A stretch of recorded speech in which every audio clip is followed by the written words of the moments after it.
Hello ವೀಕ್ಷಕರೇ, ಮಮತಾ ಫುಡೀಸ್ಗೆ ಸ್ವಾಗತ ಸುಸ್ವಾಗತ. ಇವತ್ತು ನಾವು ಎಗ್ ಫ್ರೈಡ್ ರೈಸ್ ಮಾಡೋದು ಹೆಂಗೆ ಅಂತ ಹೇಳ್ಬಿಟ್ಟು ನೋಡೋಣ. ಇದು ತುಂಬ ಟೇಸ್ಟಿಯಾಗಿರುತ್ತೆ. ಎಗ್ ಇಷ್ಟ ಅಲ್ವಾ?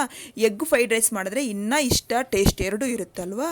ಇದು ಎಗ್ಗು ತುಂಬ ಪ್ರೋಟೀನ್. ನಮಗೆ ಈ ಥರ ಮಾಡಿಕೊಟ್ರೆ ತಿಂದೇ ಇರೋರು ಸಹಿತ ತಿಂತಾರೆ, ಅಷ್ಟು ಚೆನ್ನಾಗಿರುತ್ತೆ ಇದು. ಬನ್ನಿ ಹೆಂಗೆ ಮಾಡೋದಂತ ಹೇಳ್ಬಿಟ್ಟು ನೋಡೋಣ.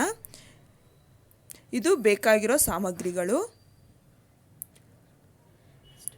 ಫಸ್ಟು ಒಂದು ಕಡಾಯಿ ತಗೊಂಡು ಅದಕ್ಕೆ 2 ಟೇಬಲ್ ಸ್ಪೂನ್ ಎಣ್ಣೆ ಹಾಕಿ ನೋಡಿ, 2 ಎಗ್ಗನ್ನು ಈ ಥರ ಚೆನ್ನಾಗಿ ಬೀಟ್ ಮಾಡ್ಕೋಬೇಕು. ನೋಡಿ, ಈ ಥರ ಎಲ್ಲ ಫುಲ್ ಮಿಕ್ಸ್ ಆಗೋ ಥರ ಬೀಟ್ ಮಾಡಿಕೊಂಡು ಅದನ್ನು ಪ್ಯಾನ್ ಮೇಲೆ ನಾವು ದೋಸೆ ಥರ ಹಾಕಬೇಕು.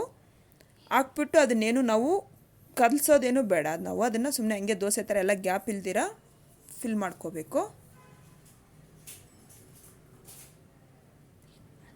ನೋಡಿ, ಇದು ಗೋಲ್ಡನ್ ಬ್ರೌನ್ ಬರೋವರೆಗೂ ನಾವು ಬಾಯ್ಲ್ ಮಾಡ್ಕೋಬೇಕು. ಇದಾಗಿದೆಯಲ್ಲ ಈಗ ನೋಡಿ.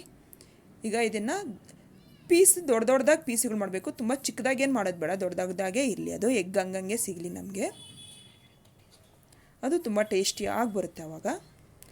ಈಗ ಇದಕ್ಕೆ 2 ಟೇಬಲ್ ಸ್ಪೂನು ಚಿಕ್ಕದಾಗಿ ಕಟ್ ಮಾಡಿರೋಂಥ ಕ್ಯಾರೆಟು, 2 ಟೇಬಲ್ ಸ್ಪೂನಷ್ಟು ಕ್ಯಾಬೇಜು, 2 ಟೇಬಲ್ ಸ್ಪೂನಷ್ಟು ಕ್ಯಾಪ್ಸಿಕಮ್ಮು ಚಿಕ್ಕದಾಗಿ ಕಟ್ ಮಾಡ್ಕೊಂಡಿದ್ರೆ ಒಳ್ಳೆಯದು. ಹಾಕಿ ಎಲ್ಲ ಸ್ವಲ್ಪ ಚೆನ್ನಾಗಿ ಫ್ರೈ ಮಾಡ್ಕೋಬೇಕು. ಅದು ಮುಕ್ಕಾಲು ಭಾಗ ಹಂಗೆ ಫ್ರೈ ಆಗಬೇಕು. ಫ್ಲೇಮು ಫುಲ್ ಇರಲಿ, ಲೋ ಫ್ಲೇಮ್ ಬೇಡ. ಆವಾಗ ಹೈ ಫ್ಲೇಮಲ್ಲಿ ಫ್ರೈ ಮಾಡೋದ್ರಿಂದ ಹಸಿ ವಾಸನೆ ಚೆನ್ನಾಗಿ ಹಂಗೆ ಇರುತ್ತೆ ಅದು. ಇವಾಗ ಶುಂಠಿ ಬೆಳ್ಳುಳ್ಳಿ ಪೇಸ್ಟು 1 ಟೀ ಸ್ಪೂನ್ ಅಷ್ಟು ಹಾಕಿ ಫ್ರೈ ಮಾಡ್ಕೋಬೇಕು. ಈಗ ಸ್ಪ್ರಿಂಗ್ ಆನಿಯನ್ನು ಕಟ್ ಮಾಡಿರೋಂಥದ್ದು 2 ಟೇಬಲ್ ಸ್ಪೂನ್ ಹಾಕಿ ಫ್ರೈ ಮಾಡ್ಕೋಬೇಕು. ಈಗ ಉದುರುದ್ರಾಗಿ ಮಾಡ್ಕೊಂಡಿರೋಂಥ ಬಾಸ್ಮತಿ ಅಕ್ಕಿನ 200 ಗ್ರಾಮಷ್ಟು ಹಾಕ್ತಾಯಿದ್ದೀನಿ ನಾನು. ಅನ್ನ ಮಾಡ್ಕೊಂಡಿರ್ಬೇಕು. ಈಗ ಅದಕ್ಕೆ 1 ಟೀ ಸ್ಪೂನಷ್ಟು soya sauce, 1 tea spoon vinegar,